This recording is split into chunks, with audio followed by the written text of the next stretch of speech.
Hello, folks. Welcome to Social Media News Live. I'm Jeff C., and you're not. This is the show that keeps you up to date with what's happening in the world of social media and more. Have you ever wondered how to harness the power of social media to elevate your business? Maybe you're curious about strategies that can make your brand thrive on platforms like Instagram. Or maybe you're aspiring to transform your entrepreneurial dreams into vibrant, engaging online presence. If those thoughts resonate with you, then today's episode is just for you. I'm so excited to have a guest who has expertly navigated this realm. She is a guru in social media marketing and entrepreneurship, turning her savvy into dynamic business model. Julie is going to share her compelling story, insightful strategies, and essential tips for mastering Instagram for business success. So sit back, clear your schedule, clear your mind, and get ready for this week's episode of Social Media News Live. Julie, so excited that you're here with us today. This is going to be awesome. I don't know who you're talking about. I don't know who that bio is about, but we're going to have some fun, I think. You just wait, because if you don't know Julie Voris is this business and mindset coach for women who are done getting lost in the minutia, tired of playing small, and so over asking for permission. She helps them to tap into the power of habits to create more impact and income while serving as inspiring role models for their family. Now, she is a former high school English teacher turned fitness professional. Julie has built an 8-figure business from the ground up through her social media and website. Julie reaches over 30,000 women show up for her signature Truth Love, and she is unapologetic, empowering message that women need. And sometimes they don't want to hear, but Julie sets them straight, and she helps them seize control and chase their wildest dreams. Julie, you are amazing. I've seen you speak, and oh my gosh, so excited that you're here. I am just honored to be here. I think we're going to have so much fun, and I feel like a little, I don't know, female sandwich in between the two of you. So we're going to have a good time. That's right. So but Julie, seriously, you did a little, I don't know what you call them, energizing sessions in between some during Momentum, and they were amazing. That's what Lou calls them. That's what Lou calls. He's like, just come and do the thing that you do, and I'm like, I don't really know what you mean by that, but okay, we'll whatever. And so it's just fun to make connections and talk with other entrepreneurs who are driven and want to do something. You know, I feel like so often in our real lives, we can be surrounded by other people who don't get our goals and dreams. And so when we get in a space with other people who do have big goals and dreams, it's just so soul filling. It lights me up. So I love being in rooms like that. Yeah, it's amazing. And we have so many of our friends here today. Gary Stockton, who is amazing. He says, "Good morning, you beautiful people." Thank you, Gary. And Tacey goes, "Yes, it's me," and she's going to be at the meetup. Jim Fuse is saying, "Good morning, happy December." I can't believe it's December already. I can't. Blowing my mind. Crazy. And Angie Robinson saying, "Yay, Julie Voris." Yeah, so, and Kira's here too. Julie fan club is in the house. I love Kira. She has changed my life and popped it in via Instagram when I needed her messaging the most. So yes, she is very encouraging. So somebody else I want to give a shout out to is our friends over at Ecamm who sponsor the show. You can find out more about them at socialmedianewslive.com/Ecamm. And once again, they're helping us do that meetup at Hollywood Studios at Disney. So make sure you go check that out, but also go check them out. They have amazing stuff they're doing. They have amazing community. socialmedianewslive.com/Ecamm. All right, this first section, let's jump right into it. I want to talk about Julie. As I dove in, I mean, I saw you speak, and but when you have a guest on, you really like try to dive in and like, okay, what makes them tick? And oh my gosh, the stuff that you have done and you've talked about. I want to kind of tap into how you got started. So can you kind of share really quickly your origin story from a high school English teacher to building this 8-figure business? Yeah, those two don't really go together, do they? Well, my wife's a teacher. We're not there yet. Yeah, exactly. I know. I grew up in a tiny little town in the middle of the Midwest, and I truly believe that all human beings have a spark or a seed inside them that says, I want more. I want to do more. I want to have a more kind of life, an extraordinary life. I don't know that all humans actually water that seed or fan the flames of that spark, but I believe that it is in all of us. And I know that I certainly had it because I did grow up in this tiny little town, no stoplights, still no stoplights, cornfield literally in my backyard. And yet I always knew that that was not where I was going to stay. That was not where I was meant to be. But I did not have any idea that I would get into fitness. I really followed the journey of what so many women in my tiny little town did, because I certainly didn't see anyone who was an entrepreneur. I did not see any women owning businesses. I did not see any women working out. I didn't see women doing anything really other than marrying their high school boyfriend, becoming a nurse, or becoming a teacher, all of which are fine if that's your path. There's no judgment on that. That just didn't feel like it was necessarily my path, although I did end up becoming a teacher. And I loved to read. I was highly influenced by my high school English teacher. And so when I got to college, that's what I decided to major in. And I think that when you get to the heart of it, and I think anyone can find this in their own life, the connective tissue in my life is teaching and mentoring. It just looks different from then to now. You know, I don't have to grade papers anymore, thank goodness. And my schedule is not in the hands of somebody else, thank goodness. But I'm still teaching. I'm just doing it in a different kind of classroom. So I think that's the through line. I think most of us as humans probably have a through line, if we look for it and dig for it. And rather than being held by a label of a certain occupation, if we can dig into what those skill sets are, what lights us up, what is that through line, and then look for ways to amplify that, we'll probably have a lot more joyful life. And so I fell into fitness when we moved because my husband was a college football coach. We got married very young, and I was teaching, he was coaching. We chose these professions that make you rich in a lot of ways. None of those ways are financially, and we were struggling for money. And we did a move to Pennsylvania. We were in Indiana. We went to Pennsylvania, and we decided that I would stay home that year because, frankly, we just didn't know how long we would be there. And that is such the college football coach's life, right? So we weren't sure how long we were going to be there. And a funny little side note, when we moved to Pennsylvania, which was beautiful, by the way, the first day we were there, there was a long pole on the end of our fire hydrant at the end of the driveway. And my dad said, "You know what that's for?" And I said, "No, I don't." And he goes, "That's to find the fire hydrant in the snow." And I thought, okay, this is already a bad sign. It's a bad sign. And when we opened up the local newspaper later that day, there was a black bear warning in our neighborhood. And I looked at my husband and I said, "You got 1 year and we got to go someplace else because this is not going to be the place where I can stay." So we moved there. I left teaching. We moved to Pennsylvania, and we decided that I would stay home for that year because we didn't know how long that we would be there. And I joined the local YMCA. I got pregnant with our third daughter. We joined the YMCA so that I could meet friends. I mean, we didn't know anyone in this town. And the girls my older two could take some things. And I just kind of got into this culture of taking some group fitness classes and such there. Very basic. I was pregnant, very basic, but I really loved it.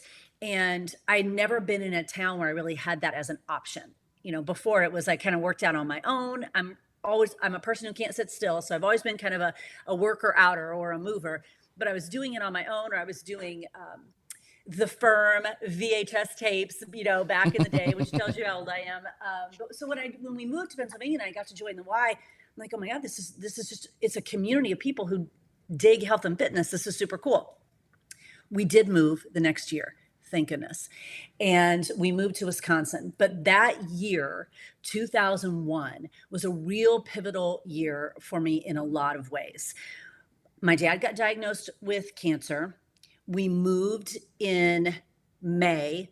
I was 8 months pregnant when we moved. So I had to find a new hospital, a new doctor. We did not have a house that we were living in. We were staying in my husband's grandparents' house about an hour away. It was his first head coaching job. I had a baby. My father passed away. My oldest started kindergarten. The middle started preschool. I had a newborn baby in a town that I didn't know anyone. And we joined the Y again. And in the midst of all this chaos, in the midst of all this grief, if I could get myself up and to the Y for the 9:15, whatever fitness class it was, if I could get Jenna dropped off at school, Josie dropped off at preschool, Jesse with me to childcare at the Y, and I could get to the Y and take that class, I started figuring out I could handle anything else that came after that. I could be more patient with my kids. I could start to navigate this grief. I could unpack my house. I could figure out how to learn my way around this new town. I was just a better human on the other side of me just getting a workout in.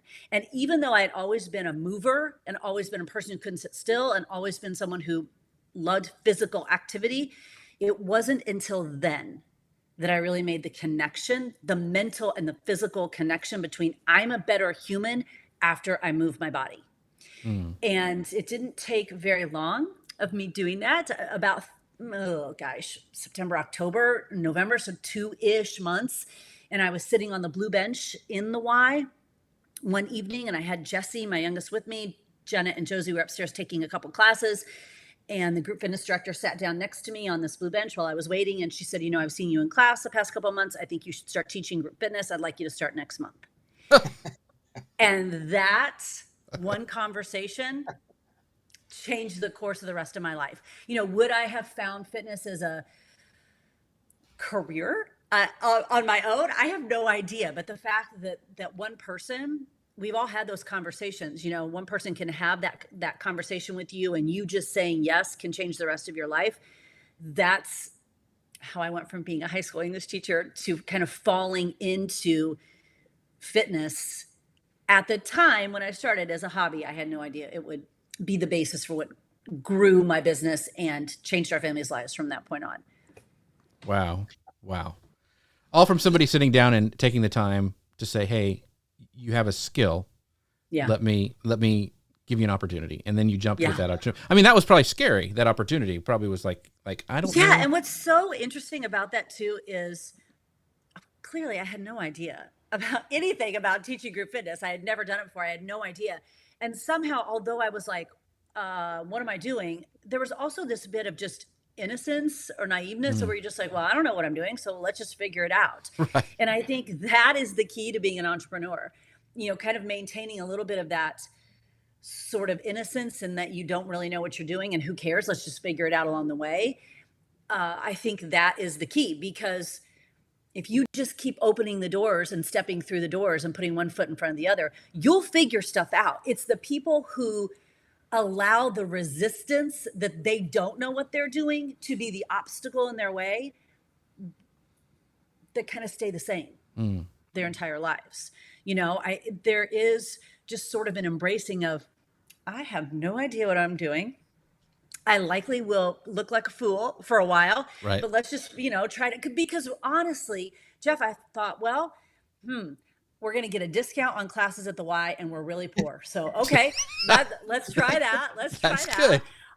Also, I don't really know anyone in this town. So if I fail, who's going to know about it? It was long before Instagram was even a thing. So who's going to post about it on social media? Like, really, where was the loss, Right. So I kind of looked at it like, all right, well, I'm going to get a discount. I'm going to save some money. I'm going to make $11 an hour. Woohoo. And let's go. I mean, you think that there's no job that pays less than being a high school English teacher? There is. It's called being group fitness instructor. Okay. I found it. I did it. Yes. That's funny. Yeah. So that's kind of where I started marrying my love for movement with my love for teaching. That's kind of where it all began. Yeah. And one of the things when we were talking, I was thinking about like being in this business and being, an entrepreneur for so long, nobody knows what they're doing. Like when they start, and we talked about this a little bit on your show this week, is like, everything is a struggle. Like that's when you grow. That's when you go to the next level in your business. It's never handed to you like a lottery ticket. It's always, you've got to do something that it's just like, oh, I don't know if I can do this or not. And then walk through it. Gary says, tuning out the negative self-talk must be key to keeping that momentum going. Yes, that's very, very true, Gary. And Lauren popped in and says, she's so glad to be here hearing about more of Julie's Hi, Lauren. Stories. So this is cool. Well, yeah. And to that negative self-talk piece, I think sometimes when you just don't know what you're doing, sometimes there isn't any negative self-talk, right. or you're just not paying attention to it. Right. You have no you don't idea know what anything. You're doing in the first place. You don't know anything. Like you don't even know what you don't know. So I'm like, Well, there was a little bit of an acknowledgement of, well, of course I'm going to suck. I've never done this before. So of course I'm going to suck. I honestly think, to be totally transparent with you, the more success you get, the harder it is to tune out the self. The more you have to actively work on tuning out the self-talk. I think when you're first beginning, you just don't know what you don't know, and you just do your thing and you go about your business. It's with success that the imposter syndrome and the negative stuff in your head, I think I think to unlock the next levels of your success, you have to dig deeper into personal growth. That's a side note, but that's what I think. Yeah, and just, this is a shameless self-plug, is that the thing for me has been masterminds. Like, I started masterminds a long time ago. That helps with the negative self-talk. That gets some people speaking truth into your lives. And shameless plug, Paul and I are starting a paid fund. And Rich is in here. He's going to be in it. And so if you're interested in that, shoot me a DM. Not a hard sell, but it really has changed my business. So anyway, I know, Paul, you had a question. Well, and I'll say, Julie, so what you just said resonates with me. I probably have, this year has been the hardest for me for self-doubt, imposter syndrome, all that. And I feel like, I'm kind of, Powell's.com has gotten to the point where it's, it's a pretty good situation, but I feel that more and more the further I get in it. So thank you for saying that. That really did hit. And, thinking about what you were talking about is, you didn't see many people, women in business. You didn't see women doing fitness or whatever. So how did you decide to niche down to be this women fitness coach and entrepreneur and mentor? To me, that would have been pretty scary to limit my market and just market to people like that. How did that decision come on? That's a great question. I very clearly remember, I can feel it, like even right now. I very clearly remember so she had that conversation with me in, mid to end November. I taught my first class in January. That's how fast it was that she wanted me to start teaching, because she's thinking, as a Group X instructor, she's thinking, I got slots on my calendar to fill. Let's go. It's a new year. Right. So it was a fast moving process. So I started teaching in January. I remember it was probably March or April. It was not long. And I was teaching 1, maybe 2 classes a week, just getting my feet wet, just starting. And the alarm went off. And I remember I swung my feet over, put my feet on the floor, and kind of sat up and thought to myself, oh, this is what I was supposed to be doing all along. Like, the teaching high school English was sort of and this is what I think we all fall into this trap of thinking everything that has come before has been like a waste of time. I think everything that comes before is just preparation, pushing us to the place that we're supposed to go if we're paying attention to that, and if we're listening to that, if we're willing to say yes and walk through those doors.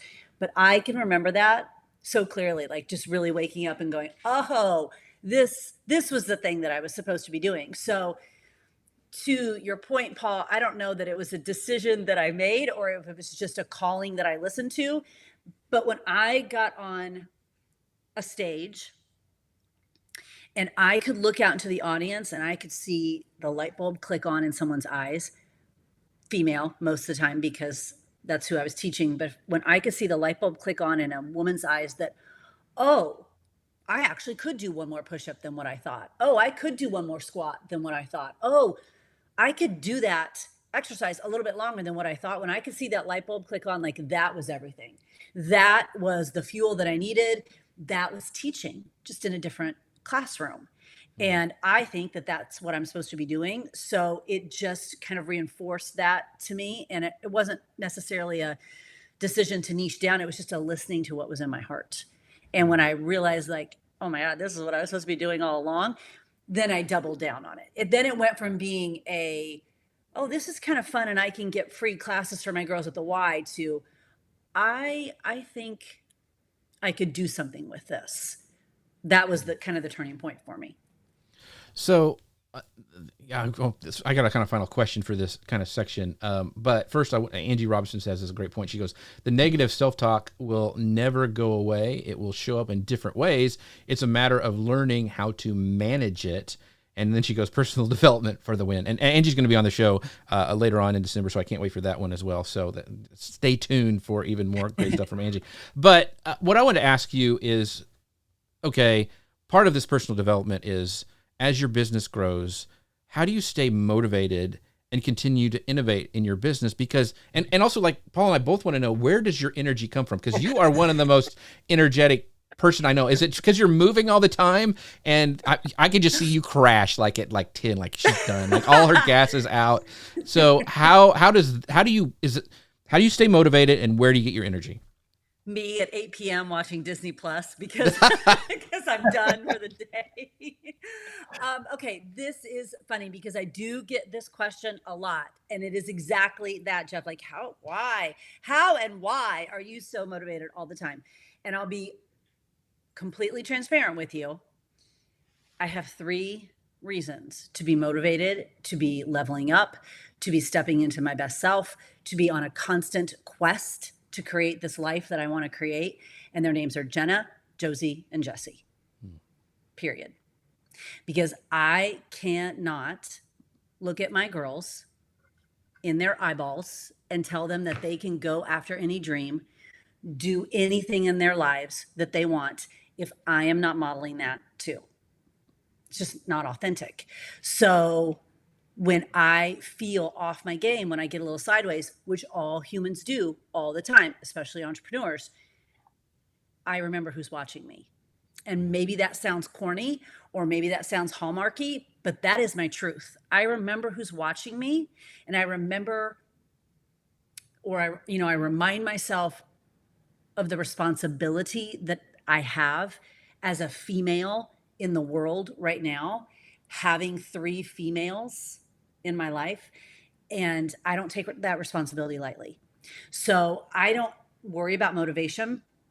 Number 1, because I have 3 daughters watching me. And that's that might sound corny, but that's my truth. And number 2, I don't worry about motivation because I have really good habits that take motivation off the table. So I don't wake up and go, gosh, I hope I feel like I'll work out today, or I hope I feel like I'm going to help my team grow today, or I hope I'm going to go on social media and share some tools that can help people change their lives today. Those are just habits that I have, so I don't have to rely on motivation. Does that sound corny? No, Paul has a daughter who just went to college. I have one about the same age, a little older, and a son too. And it sounds corny, but that is the reason for, I think, a lot of what we do. And we hope and pray that we are modeling the correct things to my daughter's actually working for me in the company now. And so it's really fun to form her and show her the mistakes that I made, and, yes, what I would do different, and like, your marketing classes are wrong. So, stuff like that. But anyway, and so, well, yeah, I think that, I have a theory about people who hit the snooze button, which kind of plays into this. Oh yeah, I saw your Instagram. I think when people hit the snooze button, sometimes it is because you're tired. And we can talk about what you need to be doing at night, what you need to be doing in the morning to, remedy that. Mm-hmm. But I think most of the time people hit the snooze button because they're not excited for the life that comes after they get up out of bed. And what we're not changing, we're choosing.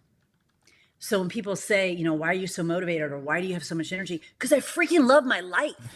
I literally am creating this life on purpose, with purpose. I decided that I didn't want to teach high school English anymore, that I wanted to pursue this passion around fitness. So I did. I made that absolute decision, and is there some privilege that goes? Well, of course there is. There's always a little bit of privilege, but there's also a whole heck of a lot of work ethic. Right. And, as entrepreneurs, you probably have people in your life. If you are doing something that seems really cool, or you're traveling, or you're working remotely, you could have someone in your life that's saying to you, well, aren't you lucky? Or, that you're just so lucky, or whatever. Because I know I've got people in my life that say that too. No, that's called working really, really hard. That's what it's called. It's called working really, really hard. And I have energy and I stay motivated because I really love what I get to, not have to, get to work really, really hard at doing, which to me, I think is helping women step into their power and into their potential and change their life.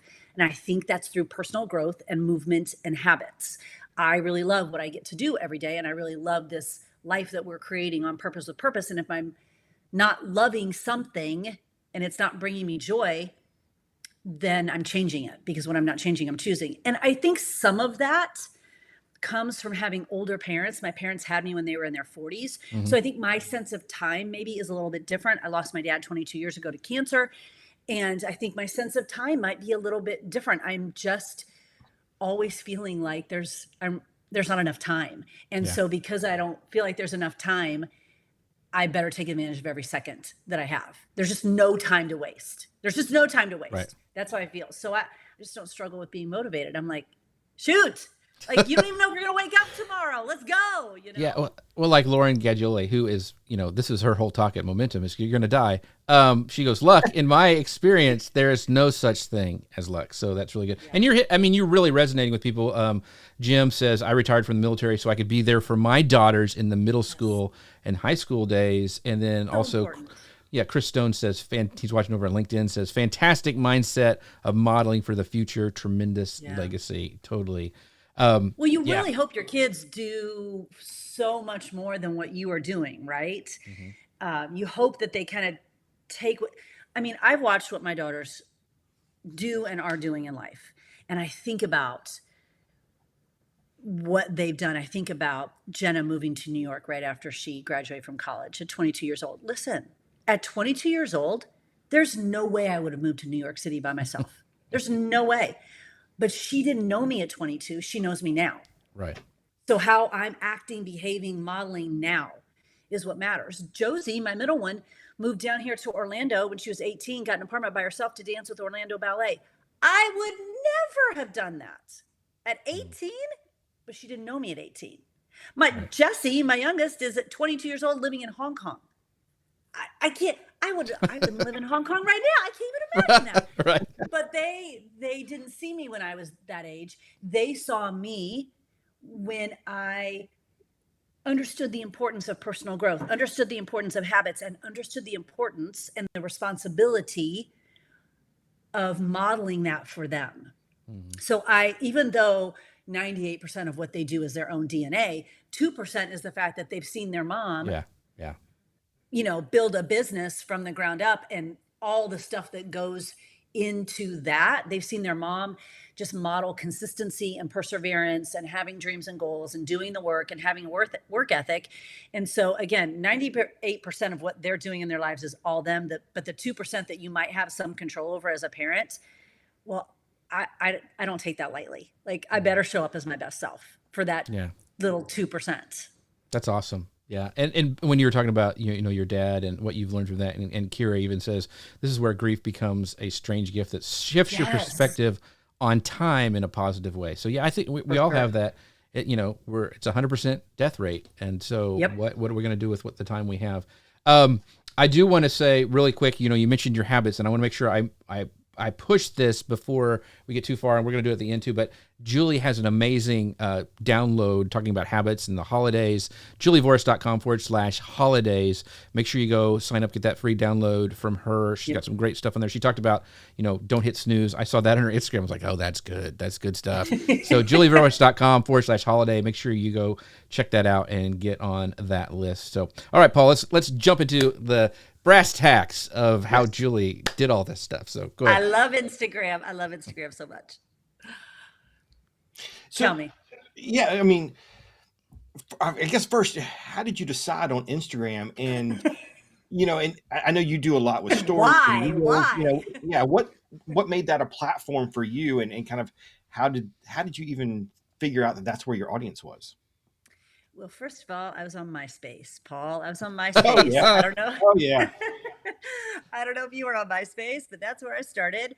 And then I kind of remember this conversation, like kind of just around my colleagues and friends, like, what is this Facebook thing? Are we doing this? Is this the thing we're doing? All right, fine. And that's where I lived for a long time. Facebook was when I started my business, my online health and wellness business, Facebook was a way to reach what we call warm market. All entrepreneurs have a warm market. And Facebook was where I lived and breathed for a very long time. I would go live on there sometimes. You used to be able to post a post and you would have clients, coming to you. It was back in the day when all that worked. And then this strange new animal came out of the woods called Instagram. And in the very beginning, I wasn't a big proponent or advocate of it because it was very much curated, beautiful photos. Right. I don't really take curated, beautiful photos, or I didn't at the time. I pay for someone else to take, decent photos of me. I don't really know. I don't have that skill set. And while I enjoyed looking at it, it wasn't necessarily my platform at first. And then as I started using it more and getting more familiar with it, I realized these were new people for me. These were new people. And it's not that Facebook still didn't have new people for me. I just found myself more drawn to Instagram. And I found myself more drawn to the people that were over there. I found myself drawn to the fact that you could connect with people literally all over the world that you would never meet in person.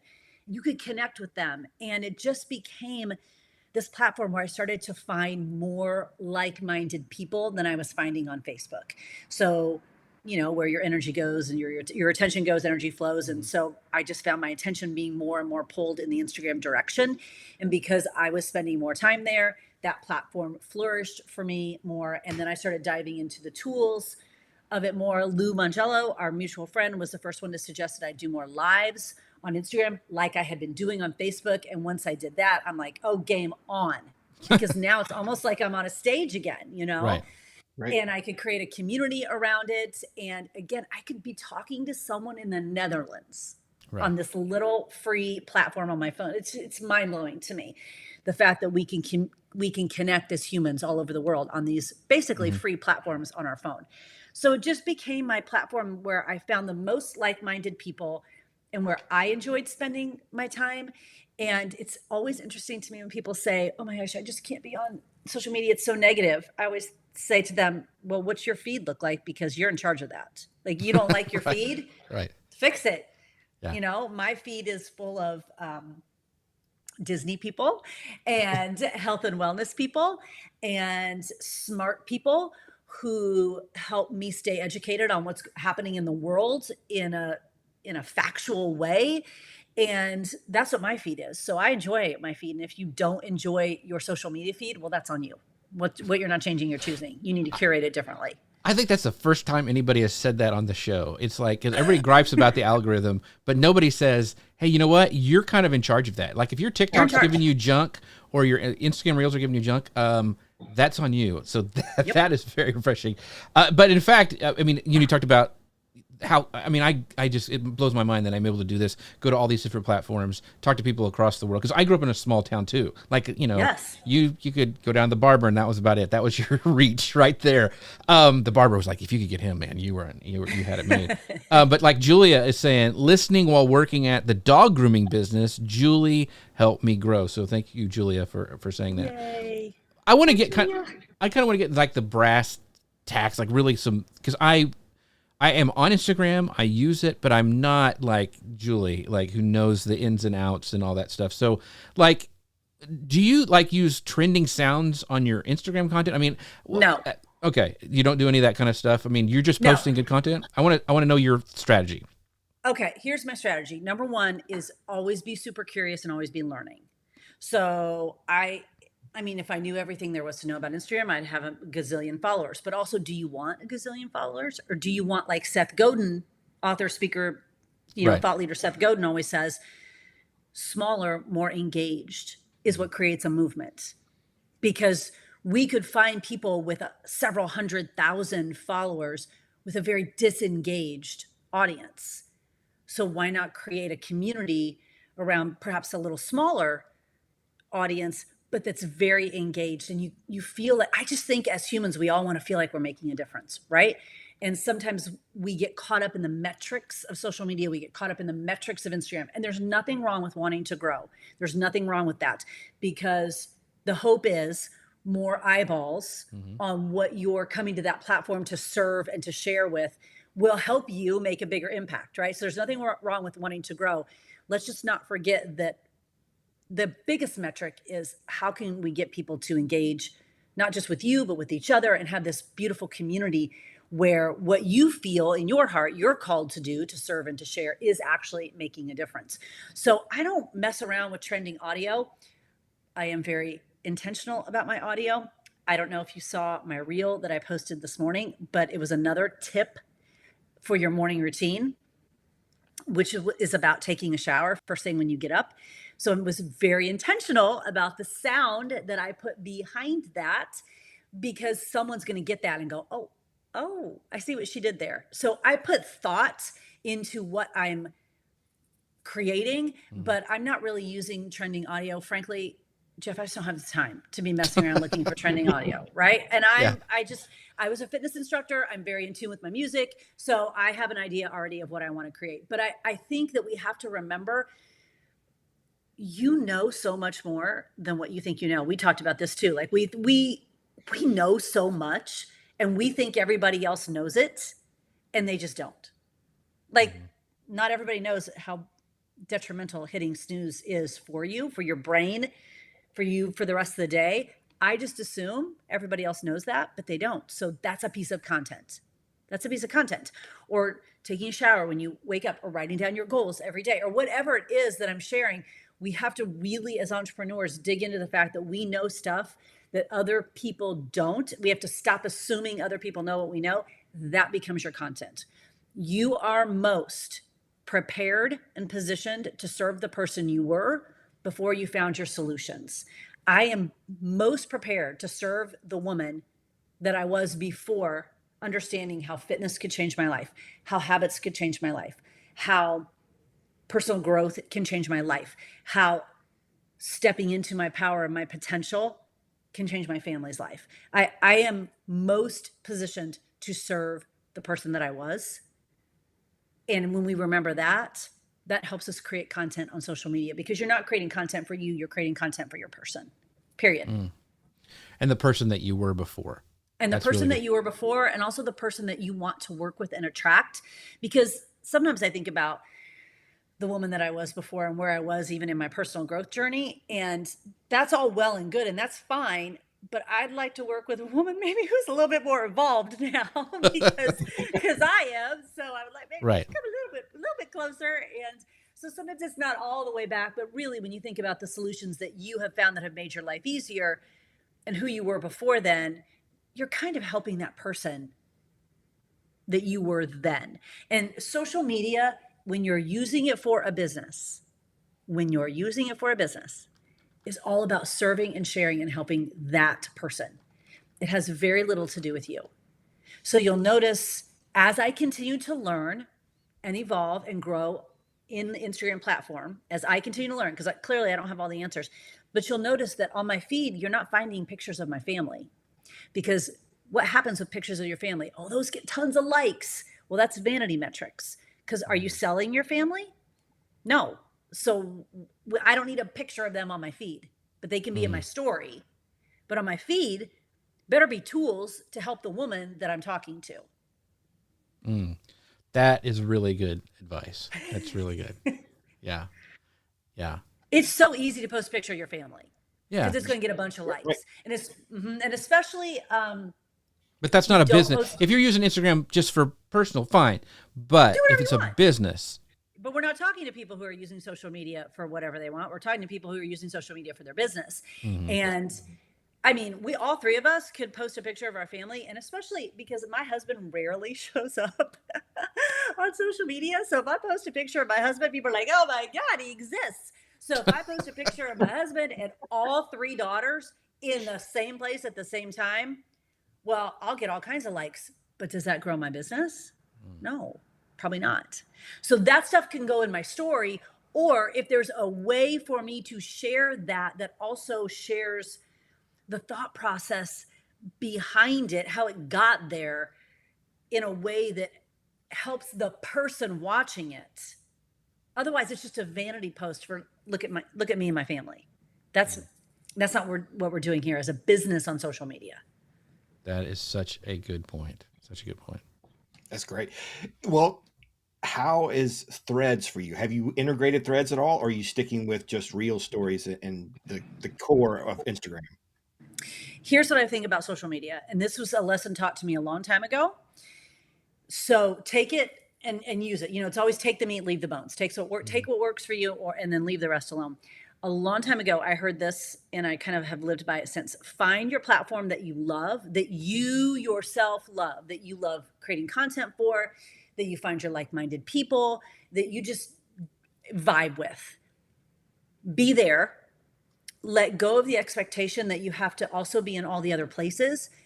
And if you can, to a lesser degree, have a presence in some of those places, but not make them your focus. So I have a Threads account. To speak to Threads, I have a Threads account. I usually go over on Threads once a day and kind of scroll around a little bit, but I don't really post that much on Threads. It doesn't mean I won't at some point. It doesn't mean I won't get into it at some point, but right now my focus is Instagram. So I have a presence on Threads. I have a presence on YouTube. I have a presence on Facebook, but my focus is Instagram, because I think when you try to do all things, you do none of it well. I want to do Instagram really well. So that's where I'm going to focus. And then I'm going to have a presence in these other places. And sometimes the presence could mean hiring it out. Right. So if you could hire someone to have a bigger presence on YouTube for you, do it. That's called being a CEO of your business. Right. Right now, I focus on Instagram. I want to build on Instagram. I find my like-minded people on Instagram. And then I just kind of dabble in the others for the time being. Yeah. Even people like, and I know Paul knows this, is like Gary Vee. He has a team. They are the ones chopping up. He has one kind of base, and we talked about this on your show about repurposing, Julie, is that he has a base piece, and then he takes it and puts it on all those pieces and all those different platforms. But his team does that. He's not there trying to do all that stuff. So and also entrepreneurs don't get twisted about that. Like, oh my God, I don't have that much money to do that. You can find virtual assistants on platforms that cost very little money. So don't hire your daughter, because they're expensive as all get out. Good night. That's college tuition, baby. Oh man. So I think this is Tasty. He goes, I agree, Julie. I do the same wall strategy on quick question on stories. How many stories a day is the algorithm looking for? Do you have an idea? I have no idea. Do you know what I do with stories? I do stories when I want to do stories. Honestly, like, I think that kind of thinking, for lack of a better word, can be what drives you nuts about social media. Yes, we have to have strategy. Yes, we have to be intentional. Yes, we have to be focused, and we have to be forward thinking and know who we're talking to. I think for me personally, getting caught up in how many stories I have to do per day would drive me insane. So I kind of have a cadence or a rhythm, and consistency is my superpower. It is. Mm-hmm. What's beautiful about that is anyone can have consistency as your superpower. That's not a talent. It's just a choice that I make. Consistency is my superpower. So every morning when I get up, I usually post a quote. I post a couple really consistent stories every single morning. And then I kind of talk about my workout, or I talk when I'm out on my walk with my dogs. And then I talk and I just talk throughout the day. And I never count. I don't get in my head about it. If I'm not doing anything, super duper exciting, I just make sure that I'm talking when I'm out and about, when I'm walking, when I'm doing whatever. I will also tell you, for whatever reason, the folks that I am friends with on Instagram, that the community, they really like when I leave my house. I don't always like to leave my house. But they really like when I leave my house. So I try to do more stories if I'm out and about, if I've left my house, even if it's just to Disney Springs to get a Starbucks, But I try not to get caught up in those kinds of pieces. I try to focus more on content that is serving the woman that I'm speaking to rather than the other minutia, because I think that can be what drives you nuts about social media, in my opinion. Yeah, we have a user saying your dog walks are epic. So, well, one never knows when there's going to be a squirrel and suddenly my arm gets pulled off and it'll be right there live on stories. So, it's in real time. So, Paul, you had a question about our process. So go ahead and I think one of the things I love watching your stories and your videos is because they seem very authentic. They are not the polished, super duper produced videos that you'll see over maybe on YouTube. So when you're creating your stories and your reels, are you doing them right inside of Instagram? Are you using CapCut? How much editing and I guess post work are you doing? The only tool that I use on a regular basis is Video Shop on my phone. And I use that for a couple different reasons. Number one, I use it to add music. So let's say I just want to add some background music. If you are talking and you are trying to do background music and you want it on a story, Instagram won't let you do both. So I'll just take whatever video, I'll put it into Video Shop. I add some music. I just turn that volume way down. So then there's a little bit of that. I mean, I'm a fitness instructor. I like my music. So it's, a little bit of music in the background. So I use Video Shop. And then I also use Video Shop because sometimes I want to speed things up. So that is really the only tool that I use honestly, because as Jeff knows, I'm really not that techie. So I always say, my goodness, if I can figure this out, anyone can figure this out. That is I use Video Shop for music, to speed up, to slow down, to trim things in, and then to kind of mash it all together to post it in a story, which it's just, for me now, it's just really user friendly. But everything else I really do in Instagram. My captions, I do in Instagram. Music, if I'm not talking over it, I'm doing in Instagram. So everything is just very much me grabbing my phone and holding it up and going, hey, we're on a walk right now. This is what I'm thinking about. So it's just very organic. The cadence of the stuff that I post very regularly, or if it's a workout video or something like that, then that I will probably put in Video Shop, maybe speed it up, maybe slow it down, add a little bit of music and make it a little bit more just fun to watch. But most everything's done right in Instagram. It has to be simple for me to stay consistent with it. The minute I try to use all kinds of other things, then I won't stay consistent with it. So simplicity for the win. You mentioned consistency, and you said that's a superpower, and I mean that's why we do our show every Friday, 10 a.m. Central. That's the thing. But people see Julie Voris now, like fit, trim, all these goals, and they're like, because my fitness goal for 2024 is I just don't want to jiggle when I brush my teeth.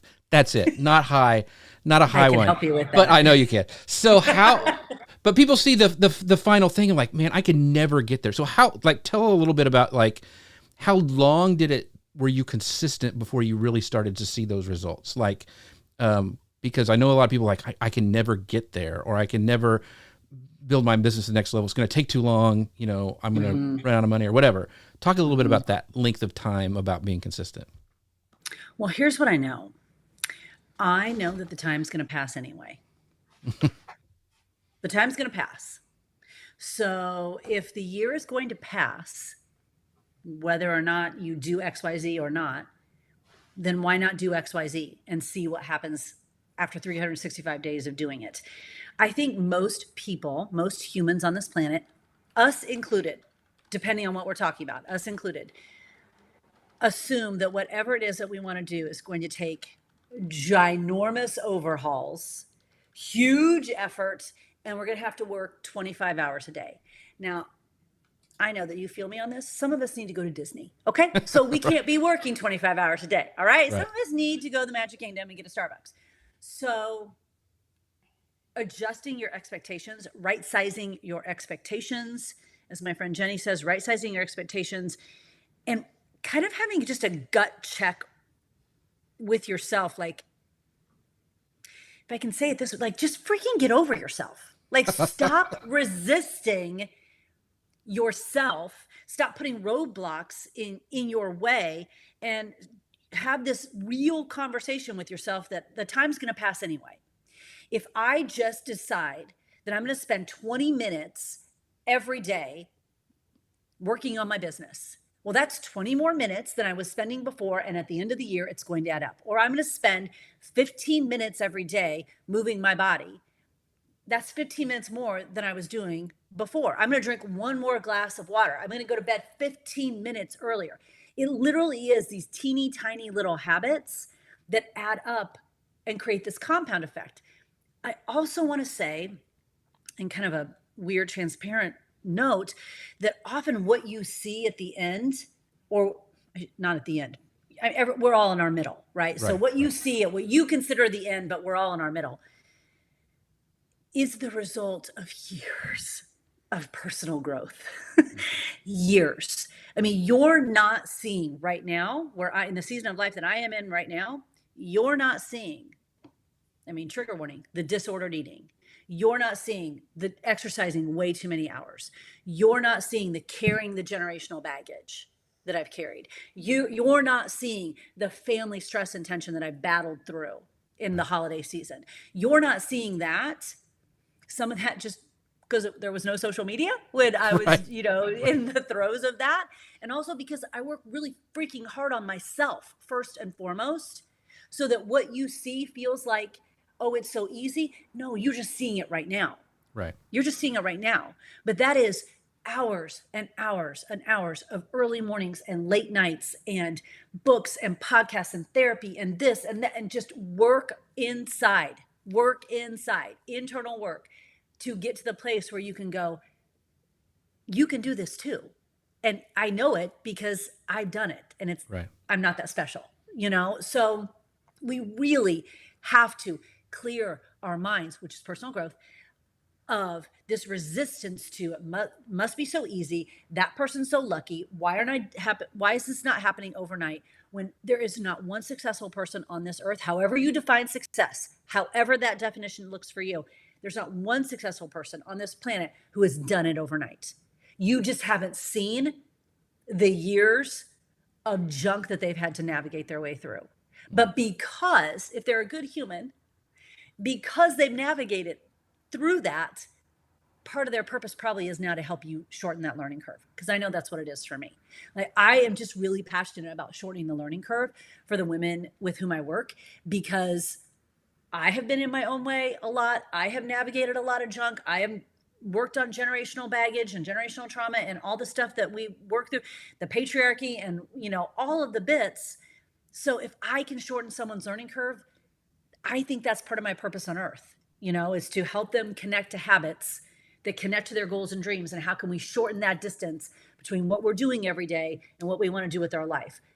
But it's not going to happen overnight. And if you think it is, then that's personal growth that you need to do. That is a roadblock and a limiting belief that you are telling yourself to avoid doing the work, because the feeling that you're seeking is on the other side of you doing the work. Mm-hmm. However it is that you want to feel, calm, confident, productive, successful, name it. The feeling that you're seeking is on the other side of you doing the work. So rather than spending energy wishing it would happen overnight, just spend a little time today doing something towards the goal that you have, and then do that again tomorrow and the next day and the next day and the next day. Connect that to your big why, your big dream, your big goal. Stop relying on motivation and just get up and do something today. Right. Just something. Yeah, John Acuff says, comparing your start to somebody else's middle. Like, we got to quit doing that. So we've got a ton of comments about that. So I want to pull these up real quick. But Gary says, I recently regained the ability to do longer walks, suffering from plantar fasciitis. Been there, my friend, for a year. Excited to get back to healthy exercise. Yes. And he says his business unit president told us to work harder on ourselves than we do for the company. He really loved that. And our friend NG says, start with self. Thank you for always spreading that message, Julie. Mm-hmm. And Kira goes, literally in my kitchen cheering, preach. So, and Julia says, if we only get out of our own way. So this has been so many. We got one time for one more question. I'm going to let Paul ask that. Yes. I could go on for another hour, but I want to be respectful of Julie's time. So Paul, go ahead and ask that question. You're talking about, we're seeing you now in your current state, and this took a lot of growth. And so we're seeing your Instagram too, and you've honed this for a long time. So what mistakes have you made on Instagram? How did you get here, and what did you learn making those mistakes? Oh, Paul, I wish I could have pulled up my very first post on Instagram, because, oh my gosh, it was literally a cup that I'd bought from the dollar section of Target. I can't even believe that I posted this on Instagram. It was a green neon cup that I had bought from the dollar section of Target that had like the remainder of my superfood shake that I had consumed already. So it was gone. The shake wasn't even in there looking pretty. It was gone. And I was like, oh, my shake was good. And I posted a picture of the inside of this on Instagram. I'm like, what is it? What are you doing? Like, what? Yeah. Everyone starts somewhere. It's no different than the very first fitness class I taught. Sucked, but you have to be willing to begin. Mm-hmm. So what I have learned on social media is it's not about you. It is about the person you're serving. And if you will keep that in the forefront of your mind, and it's easy. One of my mentors, Brendan Burchard, always says we're in the selfie generation, where it feels like everything is about yourself. And the sooner you can let go of that and realize, you're put here on this planet to serve and to share and to make a difference. And your social media can be a part of that, because that's how we communicate now. And if I would have learned that sooner, that would have been helpful. However, that's one of the mistakes that I learned, is that it's really about serving and sharing, because, in my world, in fitness and health, people will have an opportunity maybe to meet one of our trainers who create our programs that they've been working out to. And, someone maybe has been doing this program in their living room for 3 months or something, and it's really changed their life. And this trainer was in their home via the TV for 3 months or whatever. And then this person gets a chance to meet this trainer, and they'll take a picture of the trainer, of them with the trainer, and they'll be like, I love this person. No one cares. Right? Because you have not told us what change has happened because of this person. You have not told us how you have changed. You have not told us why we should care. And Americans are spending a couple hours on social media a day. We're scrolling. There's a lot of white noise. And if you can, as you're posting, think, how is this speaking to the person that I want to serve?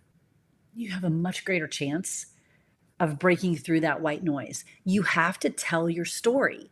You have to get vulnerable and tell your story. You have to be transparent. You have to talk to that woman or man or human, the theys, the whatevers, that has this same problem that you had, and you now have the solution.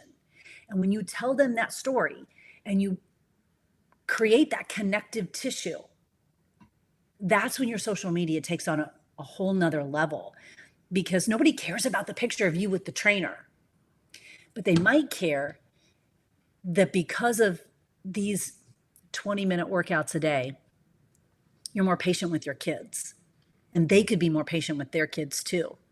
And they could maybe have more energy to play with their kids at their playground.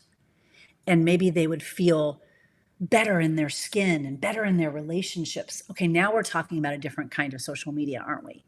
Now we're talking about something that's solving someone's problem, and that picture with the trainer is telling a story. Everything is about telling a story. Everything is about creative connective tissue. That is all stuff I've had to learn. And I have to continue to learn what's hitting on Instagram right now for me. Because again, Instagram is my platform. I love it. Okay, what's hitting in Instagram right now? Talk to the camera. It's doing really well on Instagram right now. Well, guess what? I love to talk to the camera. So that I love that so much. But even if you don't love it so much, you're a business owner. Sometimes you got to do things you don't love. And you got to get over it, and you got to talk to the camera and tell the camera. And it's going to take you a couple times. And the first couple times are going to be bad. And it is what it is. Okay. And it's paying attention to what seems to be, when I'm on social media and I'm looking on Instagram, I really am looking for what is doing well right now. And can I take that and implement it into something that I can share in a way that works for me? Mm-hmm. And that really has nothing to do with trending. Audio has just more to do with the concept and the feel. How do I want someone to feel when they watch my post or the video? I want them to feel understood. I want them to feel seen. I want them to feel like I get them, because I do, because I'm probably am them. And I found some solutions and some ways that I can help them. But that's how I want my people to feel. That's not just a picture with a trainer. It's not a picture of my kids. It's not just a random picture of an empty glass that had the leftovers of my shake in it. It's going to take a little bit more thought, but I want them to feel seen. So how do you want your people to feel? And you just got to be willing to freaking do the work to figure it out. You're going to post things that you spent a lot of time on. I'll post something. I'll be like, this is awesome. It's not. Okay. It just won't do well. It just won't. And you'll be like, why? And you just kind of try to dissect it. And sometimes you just go, okay, it's just what it is, you know? And then other times you'll post something with very little thought, but for whatever reason, you've really spoken to your person and it hits and it does really well. Okay. That's your thing. Okay. Maybe we do more of those. And you just kind of track it. I pay attention to what seems to be doing well for me. Okay. Let me try a little bit more of that. Let me try a little bit more of that. When I talk about empty nesting, because that's where I am right now. And I talk about how that makes you feel and how I've learned to navigate through it. When I talk about morning routines and how they make you feel, like those are powerful messages for my audience because they get that I understand them because I am them. And that's what your audience wants. When you were talking about this, it came back to me. I was thinking, it's not social media, it's social networking, which is what you originally started with. And that's what I'm getting from the takeaway. And the social part of it is the and key. Helping. Yes. And so I want to, we're at the end of our time here. Like I said, I could go 4 hours with Julie, but Tim goes, the best thing about Julie is she's honest, real, and focused. I only hope to get there too. Richard Watts says, I love Tim Begonia. Tim Begonia is like the best human on the planet. He is really a good guy. Richard says, it's not about you. It's all about who you are serving. That's so simple and true and so helpful. Awesome, Julie. Thank you for that. And Tim once again says, story equals authenticity, nothing else. And thank you, Gary. Gary is my man. He goes, remember to thumbs up and share this out, guys. Thank you, Gary. With that, perfect ending. Julie, tell people where they can find you. I want to bring up your holiday guide again, but where can people find you, what you're doing, and just this is all about you here at the end. Well, you can find me on the gram. So come hang out with me on Instagram. That's where you will meet. That's where you'll see my dogs. That's where you'll see my morning routine. That's where I will be sharing our trip to Hong Kong next month. Like all the fun things, happen on Instagram. I'm very rarely on Facebook. I love Instagram. So come hang out with me on Instagram and let's converse over there and get to know each other over there. I just think it's the coolest platform ever for getting to know people that are just around the world, like these people that you'll never meet in person, but you feel like you know them in real life. I just think that's the coolest ever. So I'm on the gram at Julie Voris, and my website's julievoris.com. And if I can help you in any way with your habits, not just your fitness, because I put fitness under the umbrella of habits. For me, habits include fitness, personal growth, mindset, business, like all of that just kind of fits. Everything fits under habits, really, because habits are choices and everything we do is a choice. So anything that I can do to help you with habits, any tool that I've maybe created, or any story or reel or piece of content or anything that can help shorten your learning curve, I hope that I can do that, because I just think that that's what makes social media so cool, is when we get to really come together, help each other, and remember that we are all so much more alike than we are different, and that the kinder and more connected we are with each other, I think the better the world will be. That's awesome. And for you guys listening on the podcast, it's Julie, JulieVoris. That's at Julie Voris on Instagram. Make sure you check her out. And also, don't forget about her holiday guide at julievoris.com/holidays. That's julievoris.com/holidays. It's a great guide. You guys need to go check that out as well. And Mr. Paul Gowder, where can they find the amazing Mr. Paul? PaulGowder.com. Come over there. I'd love to talk with you. And don't forget about our meetup at Podfest. We'd love to go through the parks with you, maybe talk a little business, have some snacks, and explore Star Wars. Yeah. Just have some snacks. Have some snacks. There'll be a lot of snacks. We'll need Julie there to lead us in a calisthenics session. Do a workout. Oh my gosh, then I will throw up. So anyway, on that note, thank you guys so much for watching. This has been amazing. Thank you, Tim and Richard and Julia, everybody who stayed and watched to the very, very end. We appreciate you guys. Wouldn't be able to do this show without you. Thank you again also to our sponsor, Ecamm. Find out more about them at socialmedianewslive.com/Ecamm. And with that, have a great rest of your week. We'll see you next time, guys. Bye, everybody.